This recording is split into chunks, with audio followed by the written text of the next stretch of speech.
Welcome to Starting Out Solitary. This is week 31, and this week is a viewer request topic. And I'm sorry if I pronounce your name wrong, but it's Danelle Allen. It's spelled a little unorthodox way, so I'm not sure if I'm pronouncing that correctly. But he or she, I'm not sure, I think he,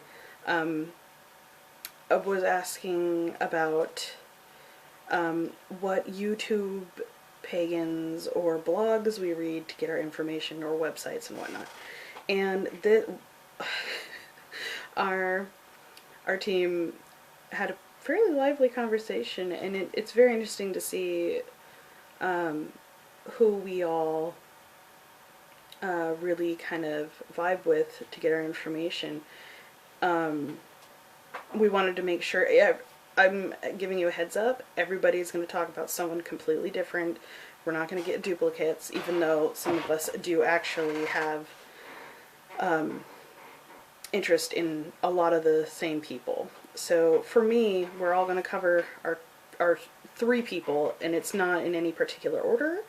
It is not everyone that we would like to cover. They may want to go into it more on their private channels, I don't know. But anyways, mine, I'm going to start off with, and no one's going to be surprised, it's Tiptoe Chick. I think she is kind of like, saying grandmother of pagans on YouTube doesn't sound quite right, because she's just a little older than I am, but she was one of the first super witchy pagans just to be all out on YouTube, and go figure, she was the first one I ran into that I actually was like, wow, okay, this totally resonates with me. She's, I think, best known for her tinctures and how she works with her herbs, but she's also known for her no nonsense, no bullshit. She's very frank, and I do wish she posted more videos. She's mostly MIA from YouTube now. She's got family, she's got her shit she's got to do with, but she really paved the way for a lot of us YouTube pagans. I highly doubt that this collab would even exist if she didn't make it easy for us to not be ashamed of videoing ourselves and saying, hey, this is us. Sorry, my chair's really squeaky. I need to get that fixed.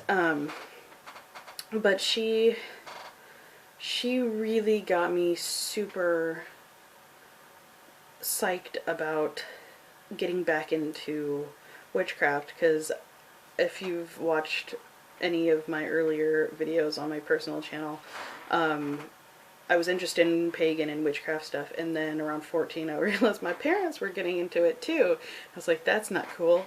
Not gonna happen. So I kind of left it alone for many years, even though I always had the interest. And then I started watching her, and it really kind of jump-started my active pagan path. So yeah, I think she's probably number one for many people.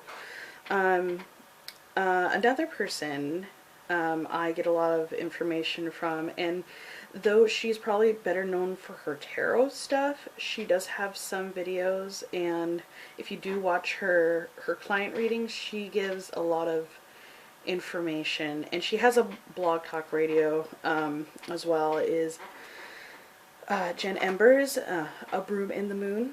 Like I said, she's mostly known for her tarot readings and stuff, but for me, the main reason I wanted to bring her up was because she has mentioned many times during readings and during a radio show that she's like kind of like an atheist witch, and I had never even like thought that was even possible, and that was one of my hang-ups, was being, I felt like I had to believe in a higher power, like a god power, not just the symbolism. But she talks about how it's more symbolic, and though she may believe in like maybe reincarnation and past lives and all that stuff, it doesn't necessarily mean she needs to believe in a higher power of like a god entity.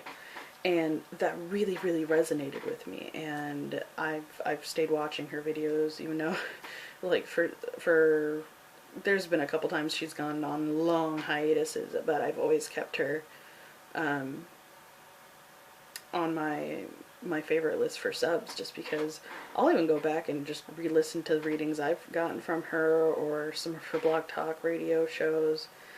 They're very, I like her perspective coming from an atheist witch viewpoint, which I'm more closely associated with than anything else, because I am more for the symbolism than this god or goddess really does exist. Like, no, that's just not me. So, okay.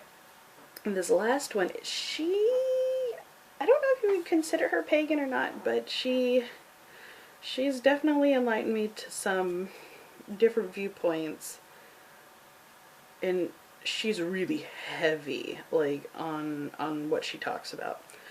Teal Swan.